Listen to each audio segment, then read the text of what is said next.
Assalamualaikum warahmatullahi wabarakatuh. Saya MT Septiana.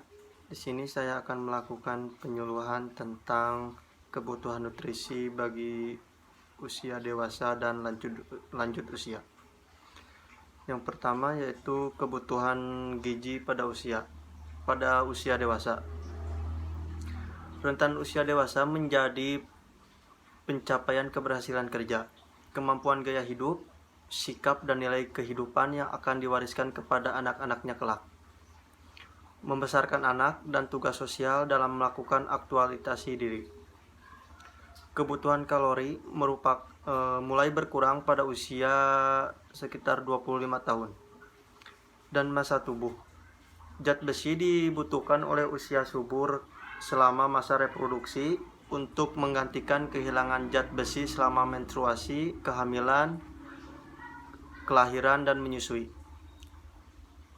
Kalsium juga berperan penting untuk pertulangan, mengingat kehilangan kalsium dalam masa tulang berkurang pada masa lanjut usia. Masalah gizi pada dewasa meliputi kurangnya energi protein atau KKP.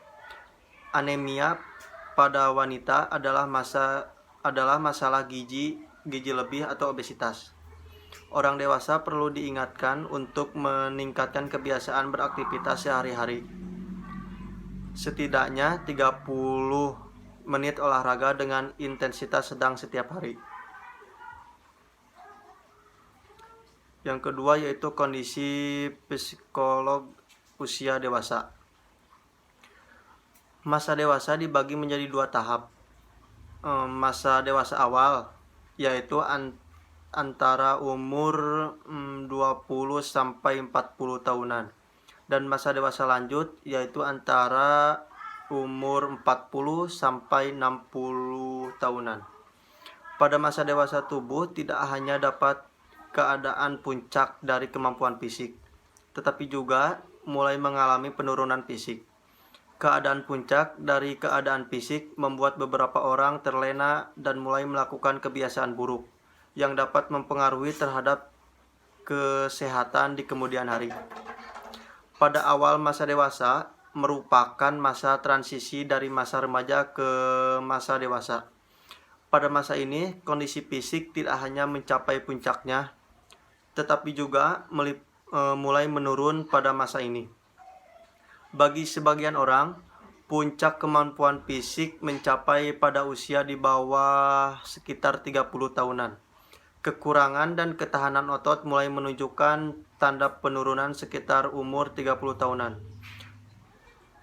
Sistem indera menunjukkan sedikit perubahan pada awal masa dewasa. Puncak kemampuan pendengaran pada masa remaja, tetapi konstan pada permulaan dewasa awal dan mulai mengalami penurunan pada bagian akhir masa dewasa awal.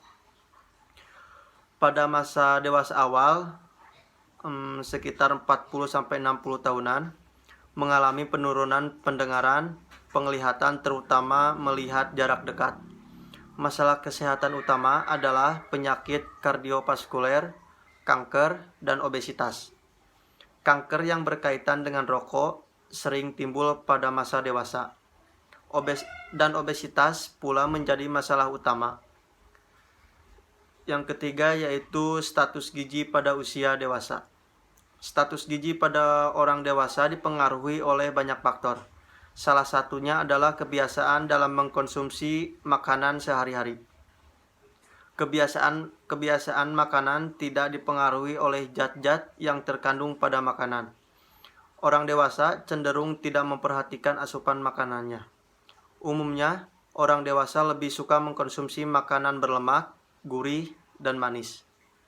Sementara makanan yang kaya serat seperti sayur dan buah diabaikan.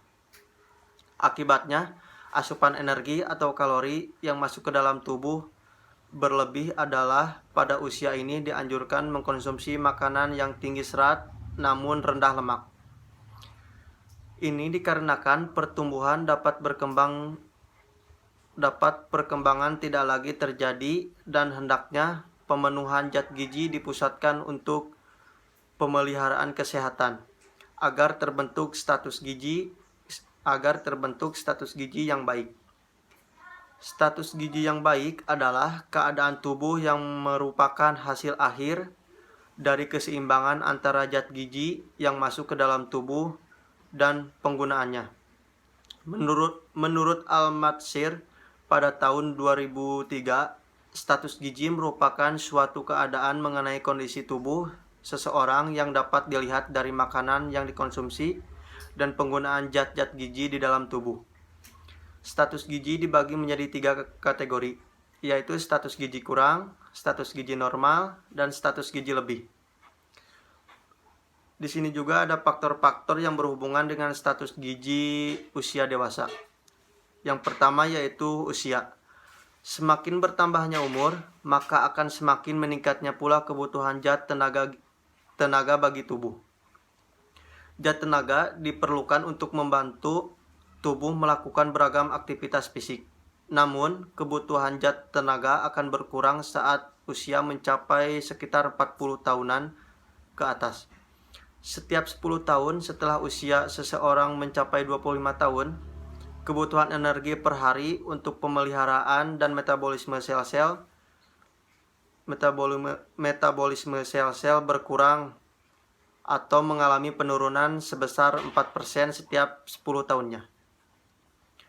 Berkurangnya kebutuhan tersebut dikarenakan menurunnya kemampuan metabolisme tubuh, sehingga tidak membutuhkan tenaga yang berlebihan, karena dapat menyebabkan terjadinya penumpukan lemak di dalam tubuh. Penumpukan lemak di dalam tubuh dapat menimbulkan terjadinya obesitas. Yang kedua yaitu jenis kelamin. Jenis kelamin menentukan besar kecilnya asupan nutrisi yang dikonsumsi. Umumnya, perempuan lebih banyak memerlukan keterampilan dibandingkan tenaga, sehingga kebutuhan gizi merupakan lebih sedikit dibandingkan laki-laki. Menurut Debkes pada tahun 1947, kelebihan berat badan lebih banyak ditemukan pada perempuan dibandingkan laki-laki. Hal ini terjadi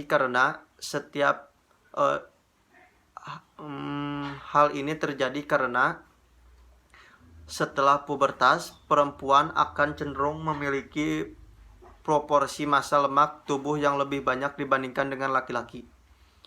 Yang ketiga yaitu pendapatan. Pendapatan mempengaruhi daya beli terhadap makanan. Semakin baik pendapatan, maka akan semakin baik pula makanan yang dikonsumsi, baik dari segi kualitas maupun kuantitas. Sebaliknya, pendapatan yang kurang mengakibatkan menurunnya daya beli terhadap makanan secara kuantitas maupun kualitas. Penduduk yang berpendapatan cukup masih banyak yang tidak memanfaatkan bahan makanan bergizi dalam menyediakan makanan keluarga. Hal ini disebabkan antara lain kurangnya pengetahuan akan bahan makanan yang bergizi. B. Pantrangan secara tradisional masih diberlakukan. C. Atau keengganan untuk mengkonsumsi bahan makanan murah walaupun mereka tahu banyak mengandung gizi. Yang keempat ada pendidikan. Pendidikan dalam hal ini biasanya berkaitan dengan pengetahuan. Akan berpengaruh terhadap pemilihan bahan makanan, dan pemenuhan kebutuhan gizi.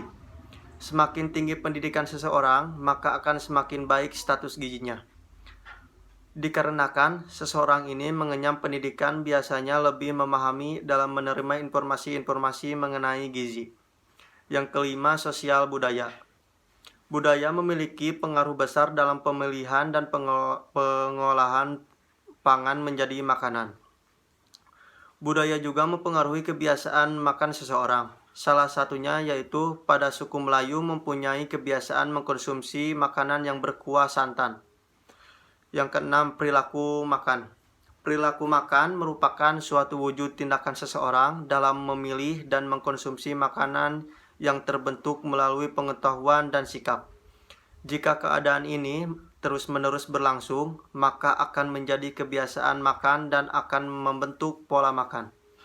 Perilaku makan yang tidak seimbang akan mengakibatkan masalah gizi.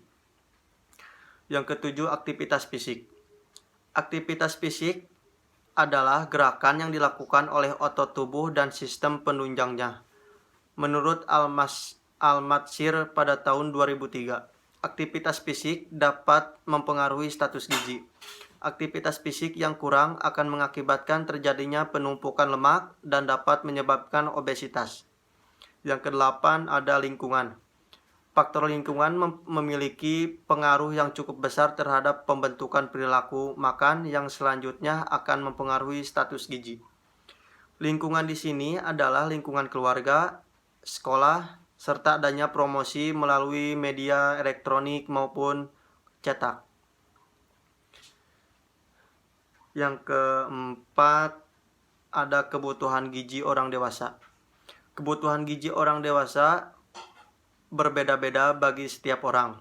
Kebutuhan zat-zat gizi tergantung pada berbagai faktor yaitu umur, tinggi badan, berat badan, jenis kelamin, dan aktivitas fisik. Oleh karena itu, dalam pemenuhan zat gizi harus disesuaikan dengan kebutuhan. Yang pertama ada kebutuhan energi. Kebutuhan energi pada usia dewasa menurun sesuai dengan bertambahnya usia. Dikarenakan menurunnya metabolisme basal dan berkurangnya aktivitas fisik. Kebutuhan asupan energi akan menyebabkan kenaikan berat badan. Kebutuhan energi berbeda-beda bagi setiap orang. Anjuran kebutuhan energi ditetapkan dalam angka kecukupan gizi atau AKG. Yang kedua, kebutuhan karbohidrat.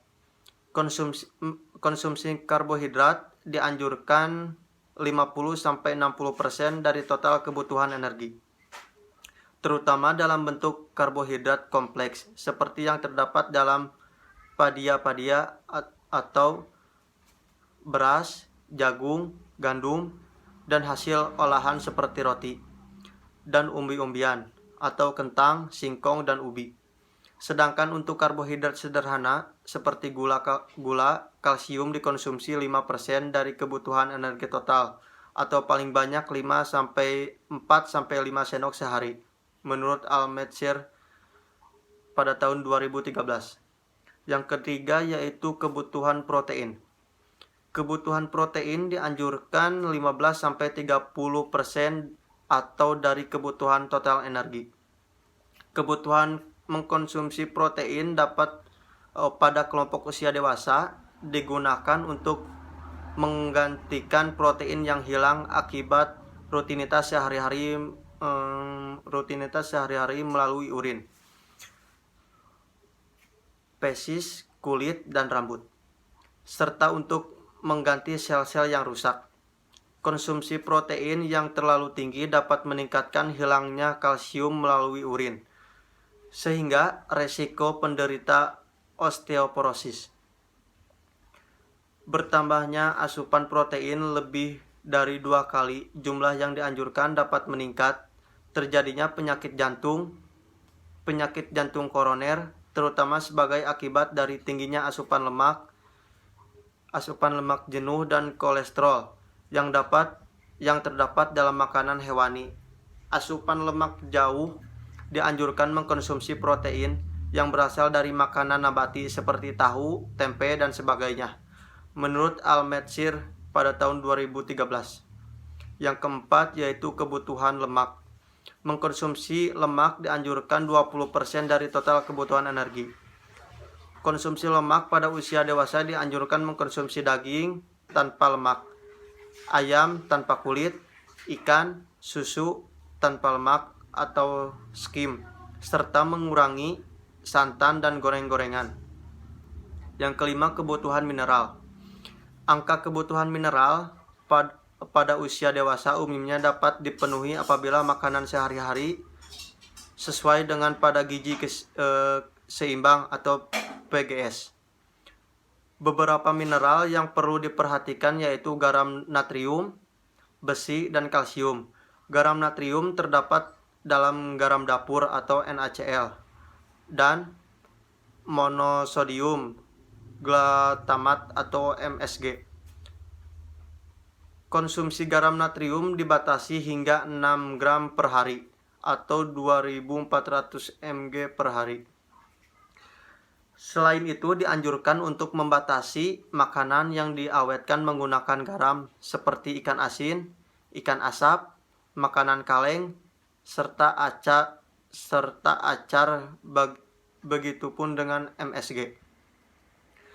AKG besi pada perempuan dewasa muda lebih tinggi dibandingkan dewasa setengah tua karena pada usia tersebut perempuan kehilangan besi setiap bulan melalui menstruasi. Makanan sumber zat besi yang dianjurkan adalah daging merah, hati, kuning telur, sayuran hijau, serta kacang-kacangan dan hasil olahan seperti tahu dan tempe. Kalsium penting untuk pembentukan tulang dan agar tulang tetap kuat. Asupan kalsium yang cukup setiap hari dapat mencegah terjadinya osteoporosis di kemudian hari. Makanan kaya kalsium yang dianjurkan untuk dikonsumsi adalah susu dan hasil olahannya. Yang keenam, kebutuhan vitamin. Angka kebutuhan vitamin pada kelompok usia dewasa umumnya dapat dipenuhi apabila makanan sehari-hari sesuai dengan gizi seimbang atau PGS. Angka kecukupan gizi AKG dianjurkan untuk digunakan sebagai standar guna mencapai status gizi yang optimal.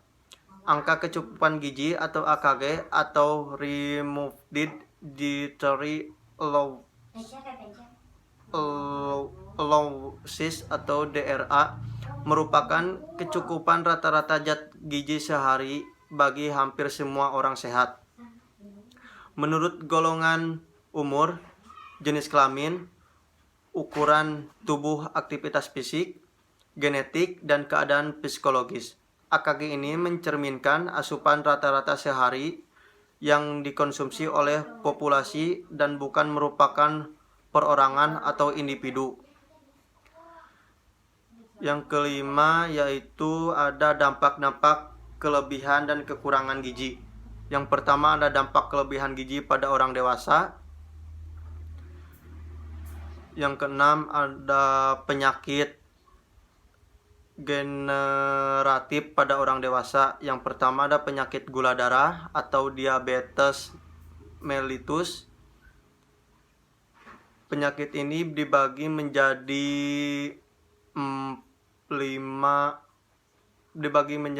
6.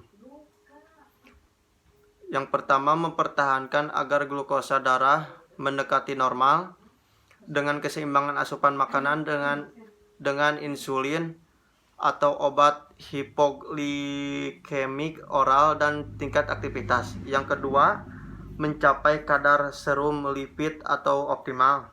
Yang ketiga, memberikan energi yang cukup untuk mencapai atau mempertahankan berat badan yang memadai pada orang dewasa.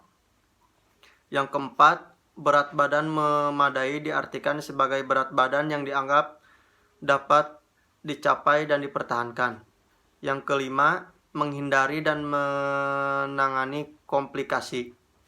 Yang keenam, meningkatkan secara keseluruhan melalui gizi yang optimal.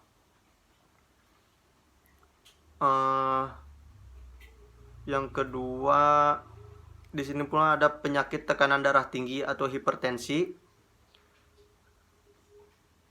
Ada